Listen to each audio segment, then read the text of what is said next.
Hello and welcome. Kerri-Anne here. I'm a naturopath, and in this video, I'm going to be talking about blood sugar regulation and its impact in weight management. Now, this first slide is a little bit science dense and a bit of science language, so please stick with me. So, blood sugar regulation is the process by which the body maintains glucose levels within a narrow range, and this is typically between 4 to 6 millimoles. This process is primarily controlled by the two pancreatic hormones insulin and glucagon.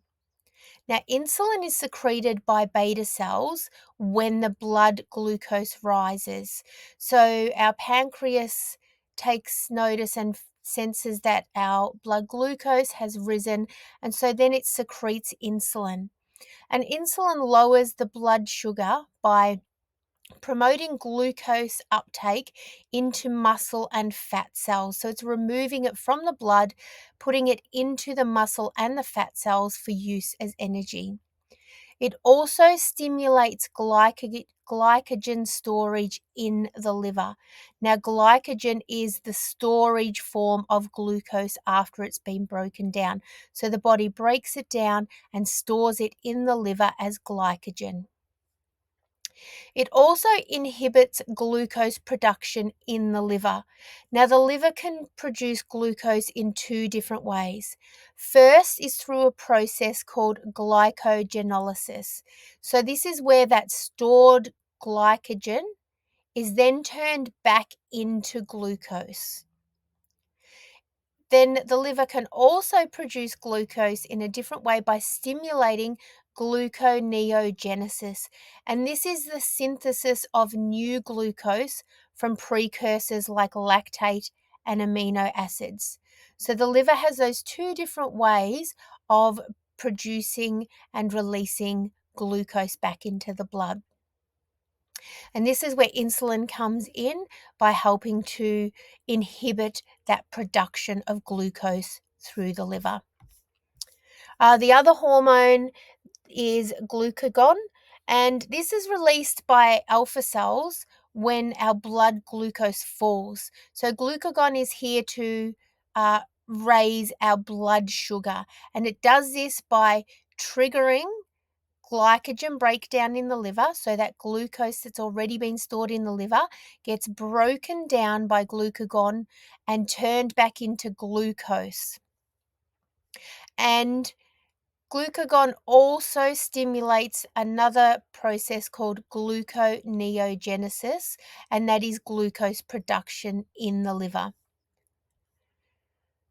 So you can see that these two hormones work together to ensure that we have balanced blood glucose levels, as we know our body is always working to try and keep itself in balance. And so insulin and glucagon work with each other to support those blood glucose levels. Other hormones like incretins, amylin, and somatostatins also play a role in this complex regulatory system. We're just talking this basic system today. Now, every time we eat, our blood sugar levels naturally rise, and that's normal. Now, our body converts that food into glucose, which, as we said, is used for energy. But the types of foods that we eat determine how fast that blood sugar rises and how long it stays stable. So, when we eat sugar or highly processed foods, our glucose levels rise differently to when we eat healthier whole foods. Foods such as white breads, pastries, cakes, soft drinks, and even many low-fat packaged foods are broken down into glucose very quickly. Because they lack fiber, protein, and healthy fats, they cause a sharp spike in blood sugar, like a quick burst of fuel that burns out fast. Your body responds by releasing a surge of insulin to bring those levels back down. And then your blood glucose levels drop down. So we're seeing that spike and that drop, so that sudden rise and fall of glucose. And the sudden drop in that glucose can then leave you feeling tired or foggy headed, irritable or anxious, craving more sugar, or caffeine. And over time, these constant highs and lows can create a roller coaster effect, making it harder to manage your energy, your mood, and your weight. Now, when your blood glucose levels crash back down, you crave more carbs and sugars.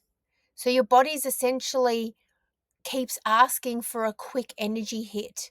And that's what is leading to that cycle of overeating and fatigue, and eventually insulin resistance if it continues long term. Now, let's look what happens at when you eat protein rich foods, fiber, and healthy fats, such as vegetables, whole grains, eggs, nuts, fruits, legumes, and meats. Now, these foods are digested slowly and release glucose into your bloodstream gradually. So that means that your blood sugar levels rise gently, allowing you to have a steady flow of energy rather than the spike and crash. And because your blood sugar stays balanced, your body only needs to release small, steady amounts of insulin, keeping your metabolism stable and allowing your body to use fat for energy rather than store it. Because we're not getting a huge amount of glucose at once, our body will tend to use it as it's being slowly released throughout the day. When we're getting high amounts of glucose all at once, the body can't use it all at once, and that's when it can be stored as fat or stored in the liver. Now, when our blood sugars are balanced, it helps us to stay fuller for longer, have more consistent energy throughout the day. We're experiencing fewer cravings. It's supporting healthy weight and mood regulation, which is what we're all craving. Now, here's a good analogy. So, processed foods are like lighting a match, a quick burst of flame that burns out fast. Whereas whole foods are like a slow burning candle, giving you steady, lasting energy all day long. Now, estrogen is an amazing hormone that's not only a reproductive hormone as first thought. Amongst its other actions, it plays a role in blood glucose regulation, insulin sensitivity, fat distribution, and energy production. Now, estrogen helps your pancreas produce and release insulin effectively, protecting the cells that make insulin from damage and helping them to function well. When estrogen levels fluctuate and drop, like in perimenopause and menopause, your body doesn't handle insulin as efficiently. And so this can mean higher blood sugar levels after eating, more sugar stored as fat, especially around the middle area, cravings, fatigue, and mood changes that are linked to blood sugar dips. Estrogen also has an anti-inflammatory effect, especially in fat tissue. Now, inflammation makes it harder for insulin to do its job, and inflammation is a key driver of insulin resistance. When estrogen is present, it helps your body to stay sensitive to insulin, meaning your cells respond properly and you can use that glucose for energy rather than being stored as fat. Once estrogen declines, inflammation in fat tissue tends to increase and your body can become more insulin resistant. And this leads to increased belly fat as the body shifts towards fat storage rather than using the glucose. Greater risk of blood sugar or prediabetes, also known as insulin resistance. More difficulty losing weight, even with the same diet and exercise. Now, estrogen also supports your brain and energy. So it helps your brain use glucose efficiently. It protects against insulin resistance in brain cells and even works together with our feel-good neurotransmitter serotonin to help stabilize mood and energy. So when estrogen drops, the brain becomes less efficient at using glucose, which is one reason that women may experience brain fog, low motivation, mood changes or anxiety, increased risk of cognitive decline later in life. Now, estrogen also helps your body switch between using that glucose and fat for energy, which is essential for maintaining our healthy metabolism. So it supports the use of glucose for quick energy, but it also encourages your body to burn fat efficiently when needed for energy. Now, when our estrogen levels decline, our body becomes less flexible in how it uses that energy, meaning again, storing more fat, especially around our organs, which is known as visceral fat. We experience more energy crashes. We can feel sluggish after meals. But the good news is that you can support your blood sugar naturally through balanced nutrition, movement, stress reduction, and restorative sleep, all of which help your body maintain insulin sensitivity even as hormones change. So, as I constantly say, our bodies are changing, and the change in estrogen and progesterone is a natural transition for our body, but it's how our body reacts to those changes that can cause all of these symptoms, including the weight gain. So if we're sticking to these goals and supporting ourselves through balanced nutrition, movement, stress reduction, and restorative sleep, then we're going to better be able to support our insulin and our blood glucose levels, and that is going to in turn help with that weight management. Now, every time you eat, your body breaks down the food into glucose, as we've spoken about, and this is our main source of energy. Now, our pancreas, which sits just behind your stomach, releases insulin to help move that glucose out of your blood and into your cells where it's used for fuel. So think of insulin like a key, the key being released from the pancreas, and the sugar cubes, the white sugar cubes, being released into your bloodstream from the food that you've eaten. Now, when you eat, your blood sugar rises and insulin is released to unlock your cells so that glucose can enter. So, insulin binds to the glucose, it's taken to the cell, and it unlocks the receptor, opening that receptor, allowing the glucose into the cell. Now, once that happens, your blood sugar levels come back down because the blood sugar has moved up. The glucose has moved into the cell, and your energy is steady and your body feels balanced. Now, that's how it's supposed to work, the smooth, balanced system. When we eat a lot of refined carbohydrates or sugary foods like white breads, pastries, chips, soft drinks, or processed snacks, our blood sugar spikes very quickly. Now, in response, the pancreas releases a large surge of insulin to try to move all of that sugar out of the blood. If this happens occasionally, your body can handle it, but when it happens day after day after day, your cells start to become less responsive to this key, to the insulin. And it's like the locks on your cells start to jam, and the key, the insulin, just doesn't work anymore. And that's what we call insulin resistance or pre-diabetes. It's when your cells stop responding properly to insulin. Now, your pancreas senses that your blood sugar is still high, so it tries to fix the problem by producing even more insulin. And over time, this leads to chronically high insulin levels, and that's where other problems can begin.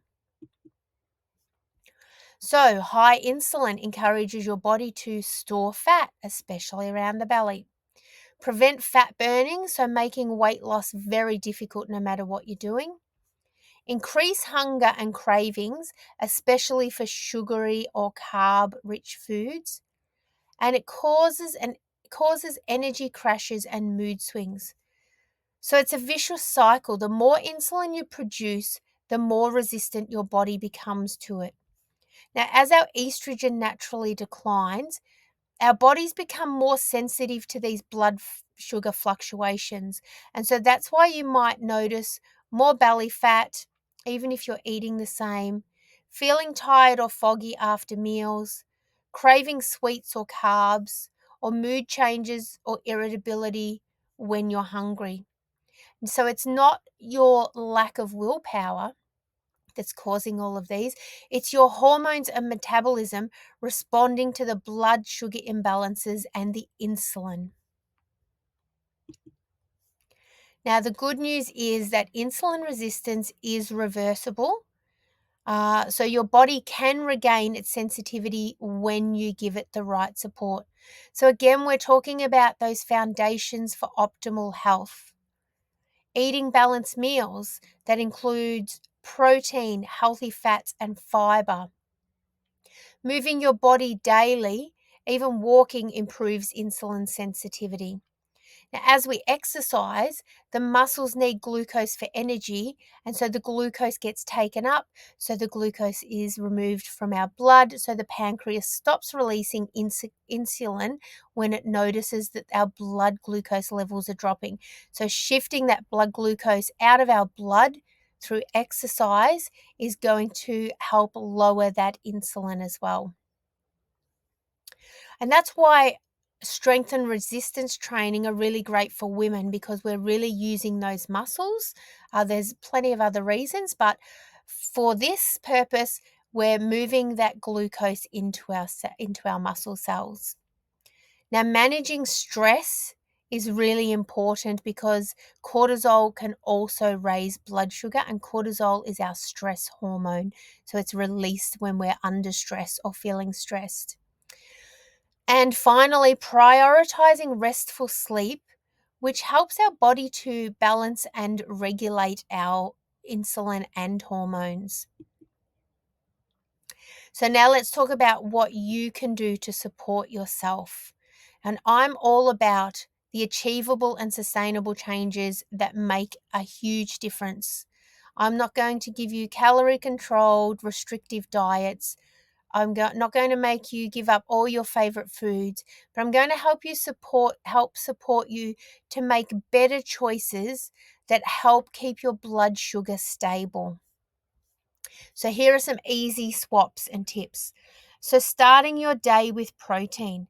So instead of cereal or toast, try eggs or Greek yogurt with nuts or a protein smoothie. You can also eat meat for breakfast if your digestive system is up to it. Now, protein slows down digestion, keeps you fuller for longer, and reduces that mid-morning crash. And as we spoke about before, it also encourages slower release of the glucose into the blood, so more sustained energy. Now, pair your carbs with protein or healthy fats. So instead of having a banana on its own, which is high in carbs, have it with a spoonful of nut butter. Instead of white toast with jam, maybe try whole grain toast with avocado or hummus. Healthy fats like olive oil, nuts, seeds, and avocado help slow glucose absorption and keep your energy steady. You can add an avocado into a smoothie and it makes it beautiful, rich, and creamy. So avocado, cacao, some coconut milk, whatever else you'd like to throw in there, some hemp seeds, some protein powder. The avocado is going to help slow down that glucose absorption. Choosing whole over refined. So swapping the white bread, rice, or pasta for whole grains like quinoa, brown rice, or oats. Now, whole foods contain fiber, which again slows down that sugar release and supports gut health as well. So we're talking about trying to balance those blood glucose levels, our blood sugar levels, and whole foods such as proteins and fiber are going to help support that. Avoid drinking your sugar. So juices, soft drinks, and even some smoothies can all spike your blood sugar. So as I said, adding in some healthy fats and some protein into your smoothies is going to help balance that out. If you've got a high fruit content smoothie, it's going to be very high in glucose and it's going to spike your blood sugar. So balancing it out with some healthy fats. You can get some MCT oil. Melrose have a beautiful MCT oil. You can add that in, or some coconut oil. Just being considerate of what's going in your smoothie. You can also opt for water, herbal teas, or sparkling water with lemon instead. Now, balance your plate. So at each meal, aiming for half a plate of non-starchy veggies, quarter of a plate of protein like fish, chicken, legumes or tofu, and quarter of a plate of slow carbs, so slow release carbs like sweet potato, quinoa, and brown rice. And then add in a drizzle of healthy fat. There's a beautiful avocado dressing recipe that you can use. You can use extra virgin olive oil, just adding that healthy fat in as well. And this balanced approach to your plate is going to keep your blood sugar and your energy consistent all day long. So if you're having afternoon slumps, 2, 3, 4 o'clock slumps, just ask yourself, have you had enough protein and fiber throughout the day, or have you just been living on sugar and having those high sugar, low sugar spikes throughout the day, because that's going to cause your energy to crash. Now, blood sugar balance isn't just about food, it's about energy, mood, and metabolic health, especially as we move through these transitional years. So by choosing these foods that stabilize your blood sugar, you're going to feel more energized, you're going to experience fewer cravings and mood swings, you're going to support a healthy, sustainable weight management, and that's what I want you to take away from this. This is about healthy, achievable, sustainable weight management. It's about setting the foundations for your future health. And remember, your body is incredibly wise. So when you give it the right nourishment and balance, it's going to reward you with energy, vitality, and emotional stability. Now, thank you for listening. And if you have any questions, please don't hesitate to contact me. I'm happy to answer all of your questions.